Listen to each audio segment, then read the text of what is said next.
Era la momentul respectiv un startup, eu am fost al 7-lea angajat, al 8-lea angajat, erau 7 angajați deja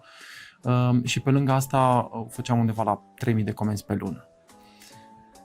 Foodpanda pentru mine a fost cea mai bună școală pentru zona de e-com, dar și de business, pentru că am reușit să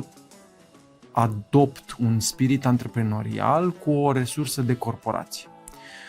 Compania era un startup scale-up cu resurse care veneau de la tot felul de fonduri de investiții, dar îți dădeau destul de multă libertate, până într-un anumit punct, chiar punctul în care am plecat, în momentul în care de fapt a început să se transforme într-o corporație. Și am reușit să-mi înmoi piciorușele așa și în zona asta de antreprenoriat cu resurse, dar și în zona de corporate bună. Tot ce înseamnă procese, tot ce înseamnă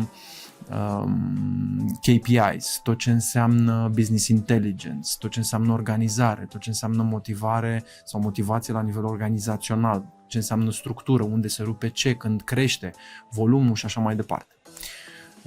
Și atunci, cu experiența asta, am decis să merg în zona de Livebox, pentru că